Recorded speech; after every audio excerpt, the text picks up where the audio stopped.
அவங்க அப்பா வீட்டு பணமா அப்படின்னு கேட்குற மாதிரிலாம் பேசுறவங்க அவங்க அப்பா வீட்டு சோத்தை வச்சுட்டு அவர் இன்னைக்கு பதவியை அனுபவிச்சுட்டு இருக்காரா? இந்த அப்பா வீடு உன் ஆத்தாவா இந்த பேச்செல்லாம் அரசியல் நல்லது இல்லைங்க. 900 கோடிக்கு கொடுத்துருக்கோம். அது ஏன் அப்பா சொத்துனோ உங்க அப்பா சொத்துனோ நான் சொல்ல மாட்டேன், எப்பொழுதும் சொல்லுவேன். நாக்கில் கொஞ்சம் அந்த பதவிக்கு ஏற்ற அளவுக்கு வார்த்தைகள் அளந்து வரணும். பின்ன அவரை எழுத கத்தலாம் அப்படி நான் சொல்லக்கூடாது. நீங்க என்ன வேணா எனக்கு கேட்க பேசுவீங்களா?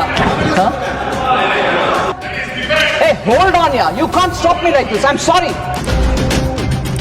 நான் உங்களுக்கு தான் பதில் சொல்றேன். நீங்க உட்கார்ந்து அமைதியை கேட்க வேண்டியது உங்க கடமை. அவ்வளவு கோவம் வந்ததுன்னா தமிழ்லயே நான் சொல்றேன் உங்களுக்கு. Sir, Jallikattu was banned in Tamil Nadu when they were partners with Congress. அப்ப எங்க போனீங்க? அப்ப ஏன் கேட்கல? அப்ப காங்கிரஸ் பார்ட்டியும் கேட்கல. என்னையா அப்படி பண்றேன்னு ஏன் கேட்கல?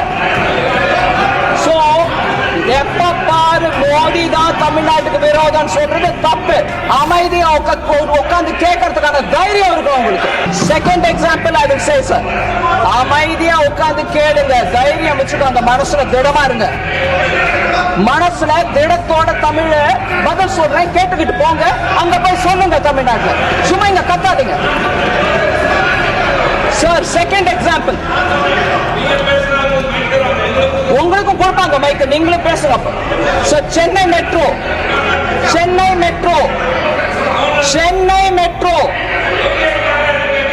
இல்ல இல்ல, நீங்க சென்னை மெட்ரோ பத்தி பேசுறீங்க இல்ல, நான் உங்களுக்கு மெட்ரோ பத்தி சொல்றேன். மெட்ரோ பத்தி பேசுனீங்க, நான் மெட்ரோ பத்தி சொல்றேன். பின்ன அவரை எழுத கத்தலாம் அப்படி நான் சொல்லக்கூடாது. நீங்க என்ன வேணா எனக்கு கேட்க பேசுவீங்களா?